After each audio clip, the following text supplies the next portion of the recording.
When we think of the most dangerous masterminds of Nazi Germany, names like Himmler, Goebbels, and Mengele come to mind. But there was a woman whose face was innocent, yet whose cruelty could shame even the devil. This is the story of Irma Gries, a person, or perhaps an enemy, who became a grim lesson for all of humanity.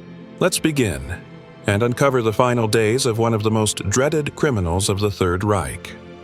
Irma Gries's career began in 1942, when she was just 18 years old.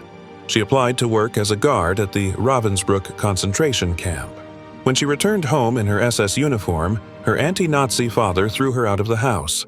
In retaliation, she reported him to the authorities.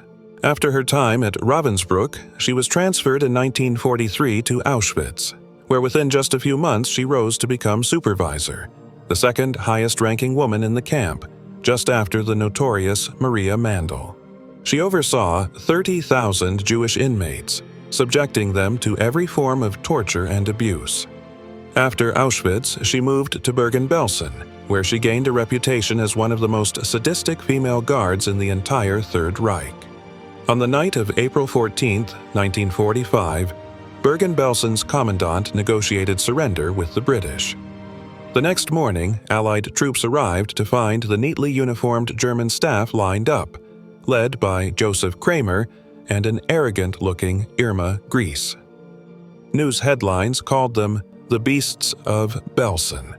At the Bergen-Belsen trial in December 1945, Irma Gries faced charges of murder, torture, and sexual abuse. Her trademark was leather boots, a whip, and a pistol. She set her dogs on female prisoners, sometimes killing them. She shot inmates at random, beat them with her braided whip, and spared neither children nor the elderly.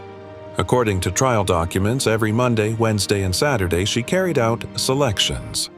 Dressed in a spotless uniform, her hair perfectly arranged, she picked her victims with visible enjoyment, often starting with those who still retained some beauty.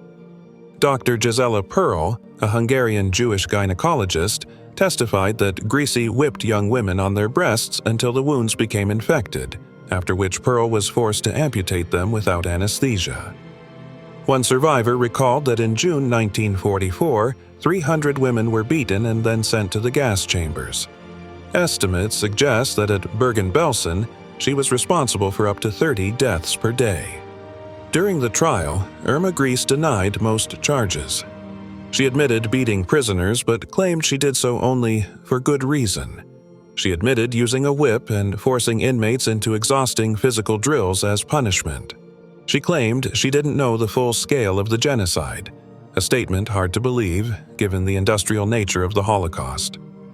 She never abandoned her Nazi beliefs. In prison, she sang SS marching songs. In court, she remained cold and distant, often answering only, "No, I don't know," or "I don't remember." On the 54th day of the trial, she was found guilty. At just 22 years old, she became the youngest woman to be sentenced to death under British law in the 20th century. On December 13, 1945, at Hamlin Prison, British hangman Albert Pierrepoint carried out her execution. Reports say she resisted when Pierrepoint tried to place the black hood over her head, forcing him to slap her into compliance. The execution was allegedly botched, with some claiming she died from strangulation rather than a clean hanging.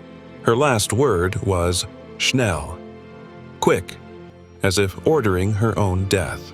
Afterwards, her body was mutilated, cremated, and her ashes scattered into a drainage river to ensure no Nazi grave could become a shrine for neo-Nazi sympathizers. This was the story of Irma Gries. If you'd like to learn more about the trials of Nazi war criminals, drop your suggestions in the comments, and don't forget to subscribe and hit the bell icon.